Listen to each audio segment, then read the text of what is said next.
चलते हैं श्रीमद् भागवत महापुराण।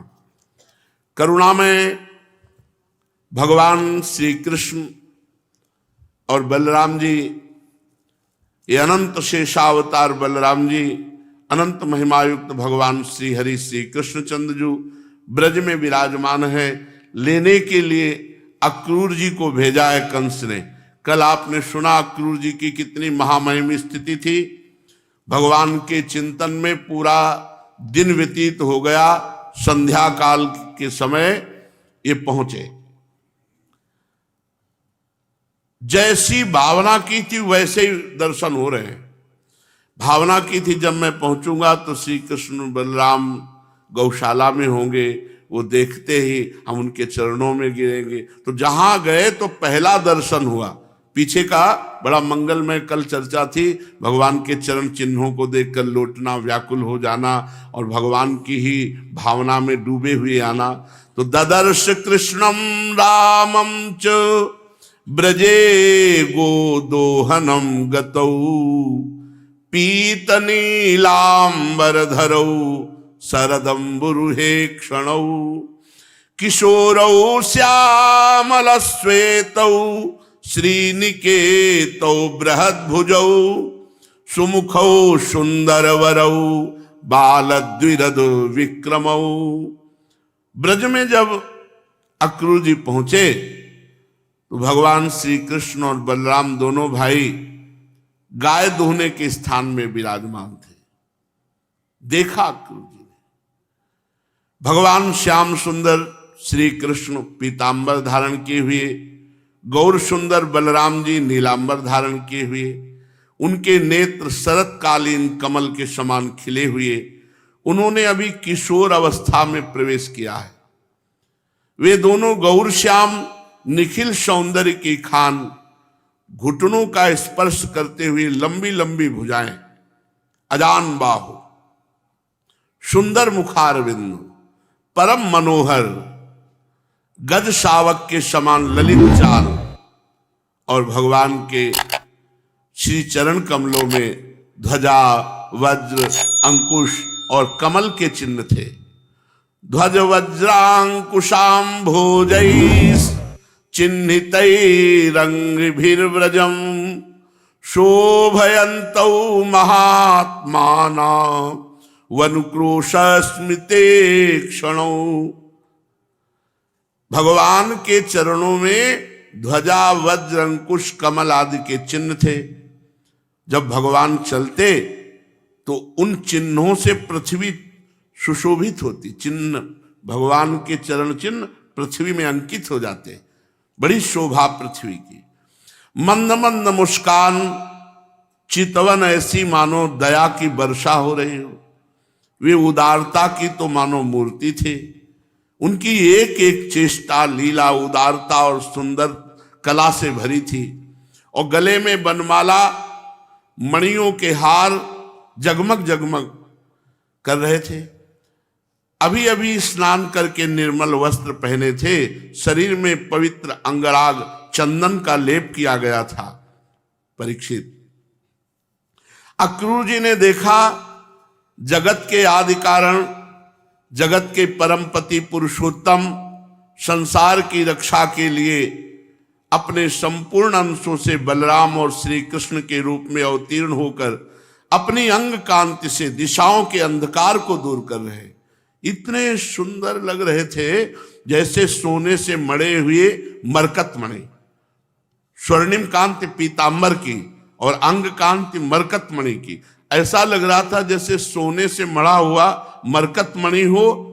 और बलराम जी ऐसे लग रहे थे जैसे चांदी के पर्वत के ऊपर मेघ जगमगा रहे हो। मेघ नीलांबर और चांदी के पर्वत की तरह बलराम जी। अक्रूर जी ने देव ही देखा भगवान श्री कृष्ण बलराम को। प्रेमावेग से अधीर होकर रथ से कूद पड़े और दौड़ पड़े। जैसी भावना की थी कि जे ही देखूंगा उनके चरणों में साष्टांग लौट, वैसे ही भगवान ने वैसे ही सौभाग्य दिया। दौड़ करके गए और भगवान के चरणों में साष्टांग लौट गए, चरण पकड़ लिए भगवान श्री कृष्ण और बलराम के। भगवान के दर्शन से अक्रूर जी को इतना आह्लाद हुआ कि नेत्रों के आंसुओं से भगवान के चरणों का अभिषेक कर रहे हैं। सारा शरीर पुलकित है, बोलने की हिम्मत नहीं रह गई, गला भर आया। भगवान के चरणों में बहुत देर पड़े रहे। शरणागत वत्सल भगवान श्री कृष्ण उनके मन का भाव जान गए। उन्होंने वैसे ही जैसी भावना की थी, बड़ी प्रसन्नता से चक्रांकित हाथों द्वारा अक्रूर जी को उठाया और खींचकर हृदय से गाढ़ आलिंगन प्रदान किया। इसके बाद परम मनस्वी श्री बलराम जी के सामने विनीत भाव से खड़े हो गए। तब उन्होंने अक्रूर जी को गले से लगा लिया। एक हाथ श्री कृष्ण ने पकड़ा, दूसरा बलराम जी, और घर ले गए। जैसी भावना की थी, ये यथा माम प्रपद्यन्ते तास तथैव भजाम्यहम्। हम घर ले जाकर बड़ा स्वागत हुआ अक्रूर जी का। कुशल मंगल पूछकर श्रेष्ठ आसन पर बैठाया, विधि पूर्वक पांव पखारे, मधुपर्क आदि से पूजन किया अक्रूर जी का। इसके बाद भगवान ने अतिथि अक्रूर जी को गाय प्रदान करी और पैर दबा करके उनकी थकावट दूर की। ये देखो, भगवान ने अक्रूर जी को गाय प्रदान की और पैर दबाकर थकावट दूर की, और बड़े श्रद्धा एवं पवित्र सुंदर भोजन पवाया श्रद्धा से। जब ये भोजन कर चुके, तब धर्म के परम मर्मज्ञ भगवान बलराम जी बड़े प्रेम से पान, इलायची ये सब पवाई, सुगंधित माला पहनाई। सत्कार जब अक्रूर जी का हो गया, तब नंदराय जी ने उनके पास आकर पूछा, अक्रूर जी, आप लोग निर्दयी कंस के जीते जी किस प्रकार अपने दिन काटते हैं? अरे उसके रहते आप लोगों की तो वही दशा है जैसे कसाई द्वारा पाली हुई भेड़ों की होती है। इंद्रियाराम पापी ने अपनी बिलकती हुई बहन के नन्हे नन्हे बच्चों को मार डाला, और आप लोग उसी के पास रहते हैं। आप सुखी हैं ये हम पूछ भी नहीं सकते, अनुमान भी नहीं कर सकते कि आप सुखी हैं। ऐसे पापी कंस के पास कौन सुखी रह सकता है? अक्रूर जी, नंद बाबा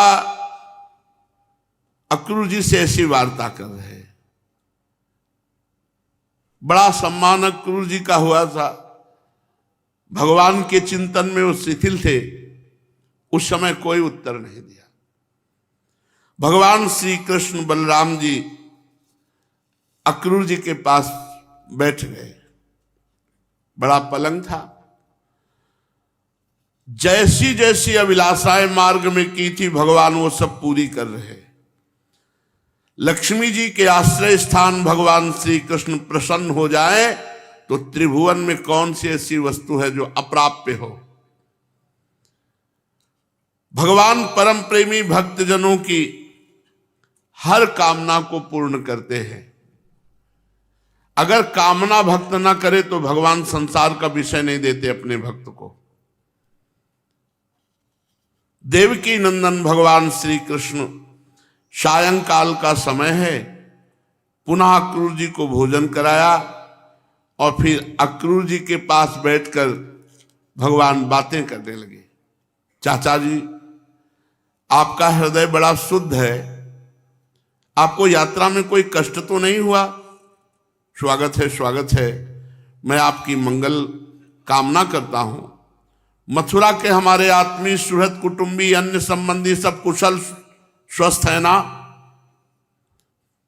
ये पूछना तो व्यर्थ ही होगा, क्योंकि जब तक ये मेरा मामा कंस जिंदा है तब तक कैसे कोई यदुवंशी कुशल हो सकता है?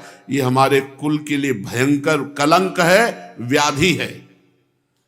बड़े खेद की बात है, मेरे ही कारण मेरे निरपराध माता पिता को सुना पुनः बंदी बना लिया गया है, देवकी वसुदेव जी को, और उनको यातनाएं दी जा रही हैं। और क्या कहूं, मेरे ही कारण और भी बच्चे उनके मार डाले गए। मैं बहुत दिन से चाहता था कि कोई न कोई उपाय बने कि मैं मथुरा पहुंचूं। बड़े सौभाग्य की बात, आज मेरी अभिलाषा पूरी हुई।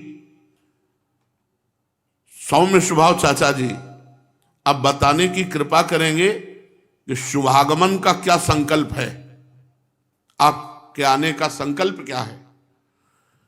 जब भगवान श्री कृष्ण ने अक्रूर जी से इस प्रकार प्रश्न किया तब उन्होंने बताया कि कंस ने तो सभी यदुवंशियों से घोर वैर ठान रखा है। वो वसुदेव जी को जान से मारने का उपाय भी कर चुका है, पर अभी वो सुरक्षित हैं, जेल में हैं। अक्रूर जी ने कंस का संदेश और जिस उद्देश्य से उसने स्वयं अक्रूर जी को दूत बना के भेजा था, वो सब का सब बता दिया और कहा नारद जी ने जाके बता दिया है कि वो 8वां पुत्र आप ही हैं और नंद बाबा के ब्रज में रहते, ये पूरी सूचना नारद जी ने दे दी है। अक्रूर जी की ये बात सुनकर विपक्षी शत्रुओं का दमन करने वाले भगवान श्री कृष्ण और बलराम जी हंसने लगे। अच्छा, तो हमको बुलाया गया है, वो विचार कर रहा है कि वहां मरवा डालेंगे, इसलिए हंसने लगे।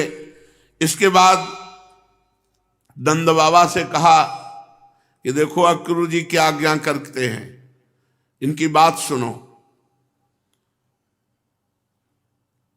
कि हमको और ब्रजवासियों को मथुरा चलना है, वहां धनुष यज्ञ है, रंगमंच है, वहां चलना पड़ेगा, ऐसा कंस का आदेश है।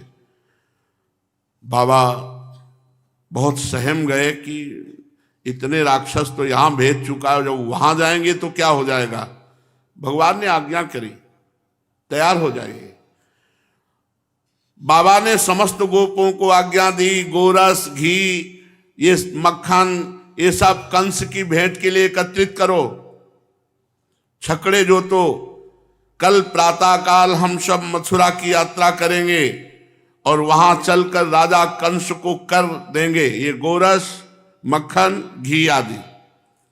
सुना है वहां बहुत बड़ा उत्सव हो रहा है, उसे देखने के लिए देश की सारी प्रजा इकट्ठी हो रही है, हम लोग भी उसे देखेंगे। नंद बाबा ने गांव के कोतवाल के द्वारा पूरे ब्रज में सूचना फैला दी। जब गोपियों ने सुना कि हमारे मनमोहन श्याम सुंदर और गौर सुंदर बलराम जी को मथुरा ले जाकर अक्रूर जी यहां हमसे दूर कर देंगे श्री कृष्ण को, तब उनके हृदय में बड़ी व्यथा, बड़ी व्याकुलता हुई और कहा इसका नाम अक्रूर किसने रख दिया, ये तो क्रूर कर्म है। हम प्रेमियों के परम इष्ट श्री कृष्ण को हमसे दूर ले जाना, ये तो क्रूर कर्म है, और उनका नाम है अक्रूर। किसने रख दिया अक्रूर नाम। मथुरा जाने की बात ऐसे फैल गई जैसे वायु। अब तो सब गोपी प्रेमी जन व्याकुल हो गए, क्योंकि गाय चराने जाते थे तो दिन भर इंतजार में, फिर उनके दर्शन से उनकी शीतलता होती। अब मथुरा जा रहे हैं, बहुतों को तो सुनते ही कि श्री कृष्ण मथुरा जा रहे मूर्छित हो गए। कितना प्रेम प्रभु से है, अचेत हो गई।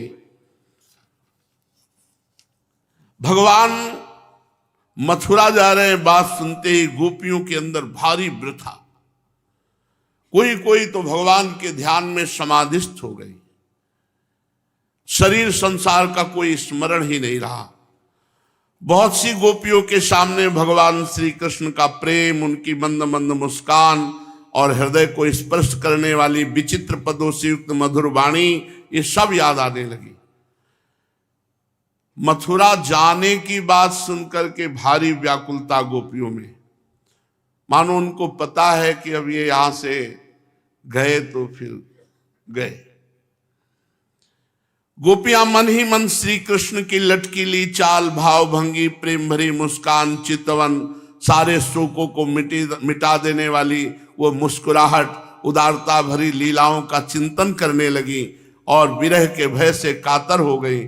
उनका हृदय, उनका जीवन सब कुछ भगवान के प्रति समर्पित था। उनकी आंखों से आंसू बह रहे थे।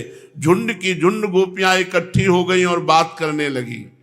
गोपियों ने कहा, विधाता तुम सब कुछ विधान तो करते हो, परंतु तुम्हारे हृदय में दया का लेश नहीं है। पहले तो तुम सौहार्द और प्रेम से जगत के प्राणियों को एक दूसरे के साथ जोड़ते हो और फिर उनकी अभिलाषाएं पूर्ण होने नहीं पाती और उनको अलग अलग कर देते हो। ये तुम्हारा खिलवाड़ मुझे बिल्कुल अच्छा नहीं लगा। ऐ विधाता, तू बच्चों जैसा खेल खेलता है। पहले तो मिलाता है, ये पुत्र, ये पत्नी, ये भाई, ये परिवार, और फिर विलग कर देता है। वो मर गए, वो मर गए, वो मर गए, या वो दूर चले गए, वो परदेश चले गए। ये क्या तेरा खिलवाड़ है? कितने दुख की बात है विधाता। तूने पहले हमें प्रेम का वितरण करने वाले श्याम सुंदर का मुख कमल दिखलाया। ओह, कितने सुंदर हैं। वह काले काले घुंघराले बाल कपोलों पर झलक रहे हैं। मरकतमणि से चिकने सुस्निग्ध कपोल, तोते की चोंच सी सुंदर नासिका, अधरों पर मंद मंद मुस्कान की सुंदर रेखा जो सारे शोकों को तत्क्षण भगा देती है। विधाता, तुमने एक बार तो हमें वह परम सुंदर मुख कमल दिखाया और अब उसे ही हमारी आंखों से ओझल कर रहे हो। सचमुच तुम्हारी एक करतूत बड़ी अनुचित है। हम जानती हैं इसमें अक्रूर का दोष नहीं है, ये तो साफ तुम्हारी क्रूरता है। वास्तव में तुम ही अक्रूर के नाम से यहां आए हो और अपनी दी हुई आंखें तुम हमसे मूर्ख की भांति छीन रहे हो।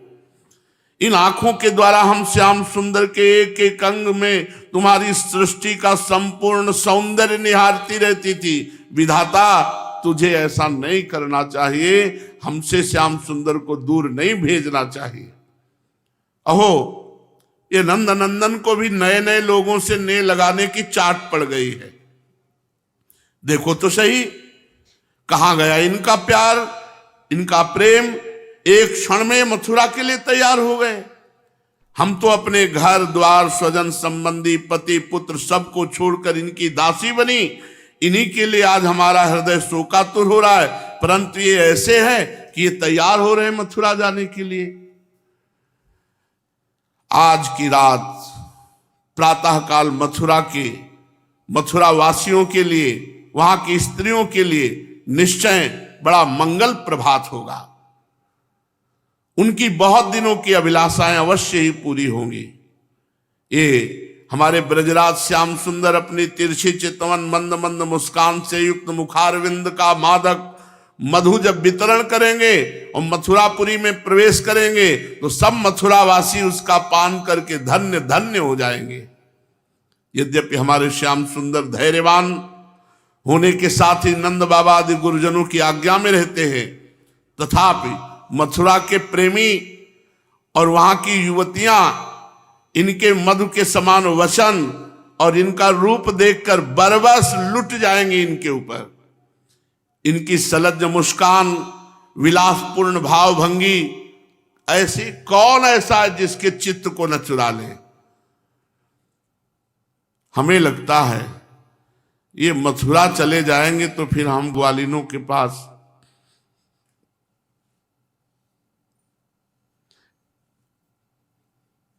ये लौट कर क्यों आएंगे?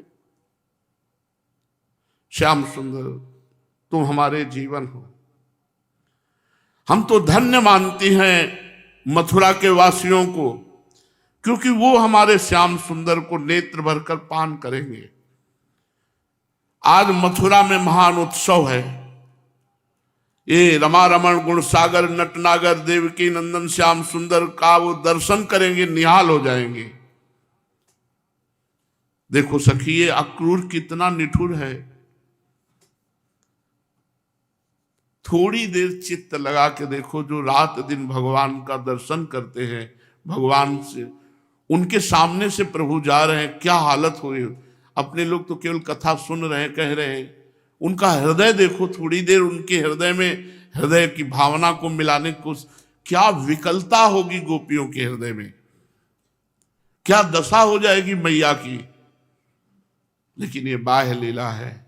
आंतरिक लीला में प्रभु कभी एक कदम भी धाम छोड़कर नहीं गए। वृंदावनम परित्यज्य पादमेकम न गच्छति। ये अक्रूर कितना निठुर है सखी, ये हृदयहीन है हमें लगता है। क्योंकि हमारी पीड़ा और दुख को ये नहीं समझेगा। हमारे प्राण प्रीतम नंद दुलारे श्याम सुंदर को हमारी आंखों से ओझल करके बहुत दूर ले जाना चाहता है। अरे कोई दो बात कहकर हमें धीरज भी नहीं बंधा रहा, आश्वासन भी नहीं दे रहा। सचमुच ऐसे अत्यंत क्रूर पुरुष का नाम अक्रूर किसने रख दिया? ये प्रेमी जनों की बात हो। सखी अक्रूर की बात क्यों करती? ये कृष्ण भी तो कम निष्ठुर नहीं है ना। देखो देखो, ये चलने के लिए तैयार हो गए, एक बार भी हमारी तरफ देखकर बोला भी नहीं। अरे देखो, ये मतवाले गोपगण छकड़े तैयार कर रहे हैं, जल्दी मचा रहे हैं। अरे ये गोपजन जानते नहीं कि श्री कृष्ण गए तो दोबारा वापस नहीं आएंगे। ये हमारे बड़े बूढ़े इनको समझाते क्यों नहीं? सखी, अब जो मन में आवे सो ये करें, हम कर भी क्या सकती हैं? विधाता हमारे प्रतिकूल हो गया। ऐसा करते हैं, हम सब चलते हैं और स्वयं चलकर अपने प्राण प्यारे प्राणेश श्याम सुंदर श्री कृष्ण को समझाएंगी, रोकेंगी। ये क्या कर लेंगे कुल के बड़े बूढ़े जन? क्या कर लेंगे बंधुजन हमारा? अरे जब हमारे प्राण ही जा रहे हैं तो हम कैसे जीवित रहेंगे? अभी गए नहीं है तब हमारे चित्त की ऐसी दशा है कि हमें लगता है हमारा दुर्भाग्य प्रकट हो गया। सखी, इनकी प्रेम भरी चितवन, मनोहर मुस्कान, ये मीठी मीठी बातें करते थे, विलासपूर्ण चितवन से देखते थे, ये प्रेमालिंगन करते थे। रासलीला की वो रात्रियां जो बहुत विशाल थी, इन्होंने हमारे साथ बिताई। हम कैसे जी पाएंगे इनके बिना? धन्य है उसका जीवन जो कि हम कैसे प्रभु के बिना कैसे जिए। धन्य है उनका जीवन। इसीलिए बड़े बड़े ऋषि मुनि गोपी चरणों की चरण रज की वंदना करते हैं। वंदे नंद ब्रज स्त्री राम पाद रेणु भीक्ष्ण सा। नमस्कार है, प्रणाम है ब्रज देवियों की चरण रज की। सखी, हम तुमसे सही कहते हैं, हम उनके बिना जी नहीं सकते। अपार विरह व्यथा की नदी आ गई, अब हम नहीं पार कर पाएंगे इसे, हम डूब जाएंगे विरह व्यथा में। अरे एक दिन की नहीं, प्रतिदिन की बात कहती है। ये भरोसा था कि ये सायंकाल गौएं चरा के आए थे तो हम जीवित रहते थे। अब ये कैसे हम देखेंगे उनकी वो घुंघराली अलकावली, गले के पुष्पों के हार, गौओं के खुर की रज से मुखमंडित, बांसुरी बजाते मंद मुस्कान से, तिरछी चितवन से देख देख कर हमारे दिन भर के विरह को शांत कर देते। भला अब हम कैसे जिएंगे? परीक्षित गोपियां वाणी से तो ऐसा कह रही थी, पर उनका हृदय का एक एक मनोभाव श्री कृष्ण में, श्री कृष्ण का आलिंगन कर रहा था। अभी श्री कृष्ण गए नहीं, जाने की बात सुनी तो विरह की संभावना से अत्यंत व्याकुल होकर लाज छोड़कर पुकार उठी। एवं ब्रुवाणा विरहातुरा भृशम ब्रजस्त्रियः कृष्ण विसक्त मानसा विसर्ज लज्जाम रुरुदुः स्म सुस्वरम गोविंद दामोदर माधवेति। हे गोविंद, हे दामोदर, हे माधव, मैं तुम्हारे बिना जीवित नहीं रह सकती। ऐसे पुकार पुकार कर सब गोपियां एक स्वर में रो रही, सुललित स्वर में रो रहे हैं। विसर्ज लज्जाम रुरुदुः स्म सुस्वरम गोविंद दामोदर माधवेति। उच्च स्वर से रोते हुए, हे गोविंद, हे दामोदर, हे माधव, तुम्हारे बिना हम नहीं जी सकते। सारी रात व्यतीत हो गई रोते रोते। सूर्योदय हुआ, अक्रूर जी संध्या वंदन आदि नित्य कर्म से निवृत्त होकर रथ पर सवार हुए। नंद बाबा आदि गोपों ने भी दूध दही मक्खन घी आदि से भरे मटके भेंट की बहुत सी सामग्रियां छकड़ों पर चढ़ा ली और चल पड़े। अनुराग के रंग में रंगी हुई गोपियां अपने प्राण प्यारे श्री कृष्ण के पास गई। उनके दर्शन से कुछ विराग शांत हुई। वे श्याम सुंदर की तरफ देख रही थी, कुछ तो बोले, कुछ तो कहें।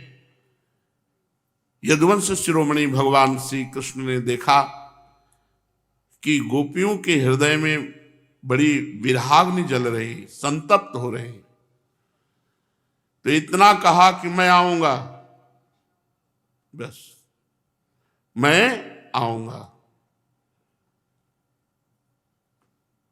गोपियों को जब तक रथ की ध्वजा और पहियों से उड़ती हुई धूल दिखती रही, तब तक सब चित्रलिखित ज्यों की त्यों वहां खड़ी रही, परंतु हृदय तो हृदयाराध्य मनमोहन प्राणवल्लभ श्री कृष्ण के साथ चला गया।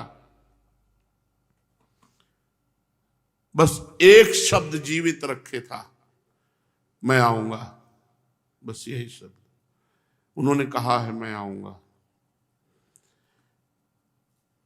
गोपियां सोच रही थी शायद थोड़ी दूर जाकर वो पुनः लौट आएंगे, परंतु जब देखा नहीं लौटे तो सब निराश हो गए। सोचो क्या दशा होगी जब नेत्रों से भर भर कर भगवत रूप माधुरी का वही भगवान चले गए। कैसे, ये तो प्रेमी हृदय जानता है, और ऐसे नहीं समझ में आएगा कि विरह क्या होता है। जब यहाँ का तो सांसारिक जो प्यार है वो तो भोग वासना को लेकर के है, उपासना को लेकर थोड़ी है। जब अनुराग उत्पन्न होता है उस समय अनुरागी की जो दशा होती है, बिछुरत एक प्राण हरिले ही। रात दिन अब प्यारे श्याम सुंदर के चिंतन में आंसुओं से भींगे हुए कपोल, ऐसे पूरा ब्रजमंडल, क्या मैया, क्या सब गोपीजन, क्या गौएं, क्या बछड़े, क्या सखा, कुछ तो साथ जो गए थे उनकी बात अलग थी, लेकिन सब यहां पूरे ब्रज में एक ही शब्द, मैं आऊंगा, बस यही जीवित रखे था। बोले है ना आऊंगा। परीक्षित इधर भगवान श्री कृष्ण बलराम जी अक्रूर के साथ ऐसे घोड़े जो वायु के समान चलने वाले थे, पापनाशिनी परम पावन मोह भंजनी यमुना जी के पावन तट पर पहुंचे।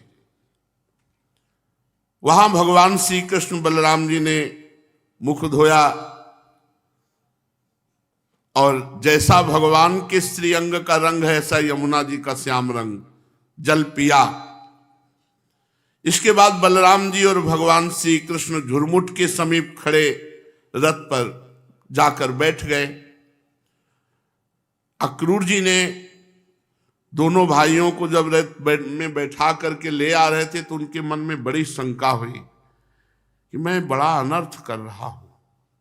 ऐसे श्याम सुंदर, ऐसे गौर सुंदर, ये कृष्ण बलराम को जाकर पापी कंस के हाथ में समर्पित कर दूं, कहीं अमंगल ना हो जाए। मैं कितना अमंगल कार्य करने के लिए तत्पर हो गया।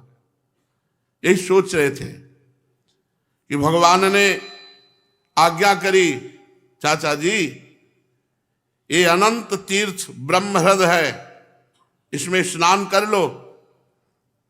वो गए, आचमन किया, प्रणाम किया यमुना जी को, और जे भी उस कुंड में डुबकी लगाई, उसी समय जल के भीतर अक्रूर जी ने देखा कि श्री कृष्ण और बलराम दोनों भाई एक साथ बैठे हुए हैं। उनके मन में शंका हुई कि कृष्ण और बलराम जी को तो मैं बाहर रथ में बैठा लाया, ये जल में डुबकी लगाने पर कैसे दिखाई दे रहे? शायद वो रथ पर नहीं होंगे, यहां उतर कर आ गए होंगे जल में। तो बाहर निकले और देखा कि रथ पर श्री कृष्ण बलराम, फिर डुबकी लगाई तो देखा जल में श्री कृष्ण बलराम। उनको लग रहा है क्या ये मैं भ्रम देख रहा हूं कि श्री कृष्ण बलराम जल में भी हैं और रथ में भी बैठे हुए हैं। फिर दोबारा डुबकी लगाई तो देखा बलराम जी की जगह अनंत फणधारी भगवान शेष जी। बड़े बड़े सिद्ध चारण गंधर्व ये सब मुनि ऋषि, ये लोकपाल सर झुका करके हाथ जोड़े स्तुति कर रहे हैं।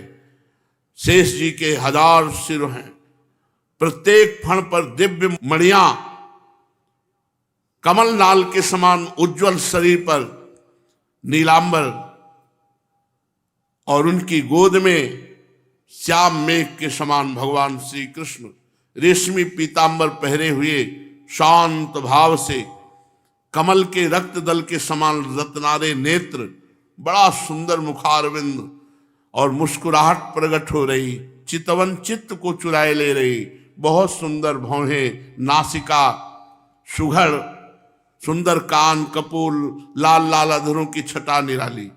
देखा भगवान शेष की शैया पर श्री कृष्णचंद्र जो शयन कर रहे हैं, वक्षास्थल पर लक्ष्मी का चिन्ह, शंख के समान उतार चढ़ाव वाला सुडौल गला, गहरी नाभि, त्रिवली युक्त उदर, पीपल के पत्ते के समान शोभायमान हो रही।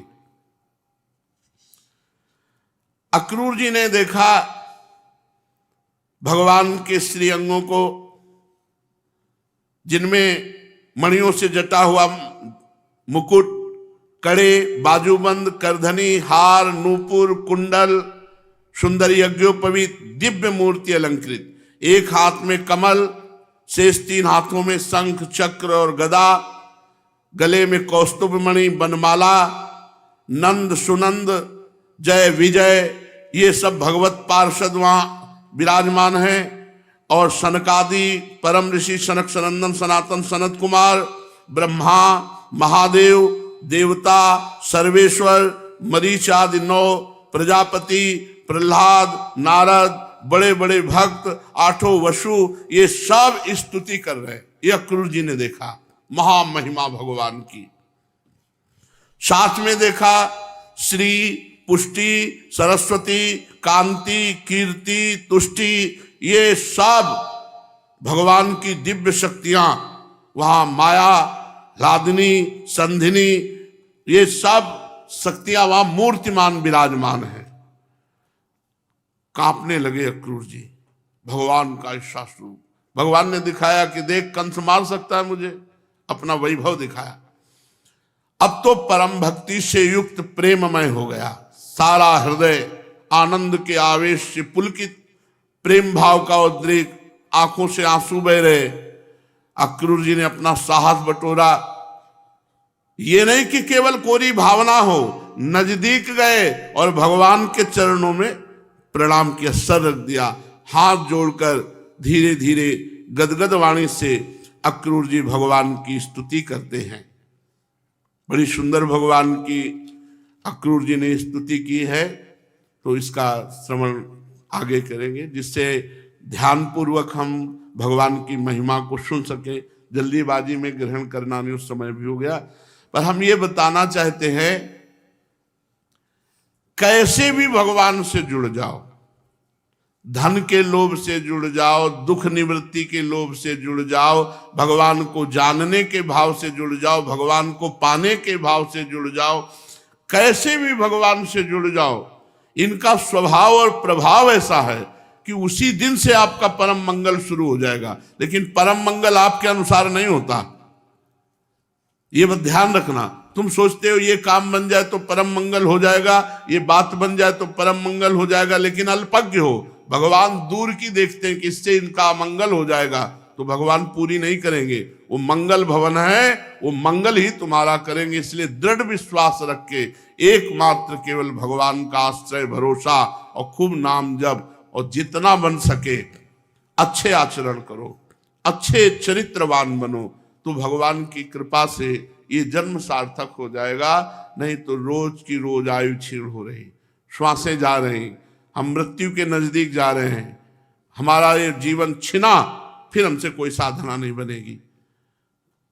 83,99,999 योनियों में किसी में ऐसी सामर्थ्य नहीं कि हम अपने प्यारे प्रभु का भजन कर सके या उनका पूजन कर सके या उनको पुकार सके। ऐसी तमोगुणमयी वृत्ति रहती, बस खाना पीना जीना भोग मर जाना, भय निद्रा आहार मैथुन, बस यही केवल दिमाग में रहता है। इसलिए जैसे बने उल्टे सीधे जैसे बने, भाव कुभाव जैसे बने, नाम पकड़ लो, नाम मंगल कर देगा। बड़ा इसीलिए कहते बहुत कठिन है भजन करना। हमारी वृत्तियों को चुराने के लिए माया इतने षड्यंत्र रचती, हम जान ही नहीं पाते कि ये षड्यंत्र है, और मन भगवान के चिंतन से विमुख होकर माया का चिंतन करने लगता है। जैसे बने, मन ना लगे तो जबान से राम कृष्ण हरि बोलो, जबान से हरिशरणम राधा राधा राधा हरे नमः, परम मंगल जबान से बोलो। यद जिह्वाग्रे, ना कि मनसाग्रे। अगर जिह्वा के अग्रभाग में नाम विराजमान, काम बन जाएगा। ये कलिकाल मलायतन मन कर देख विचार, श्री रघुनाथ नाम बिन नाही नान आधार। अगर नाम नहीं है भाई तो सब मिट्टी हो जाएगा। नाम है, एक नाम अगर ले लिया तो तुम्हारे तारने की पूरी व्यवस्था वो कर देगा। एक नाम में बड़ी अपार सामर्थ्य है। ऐसे नाम को हम न छोड़ें, निरंतर जपे। शेष चर्चा आगे। श्री राधा।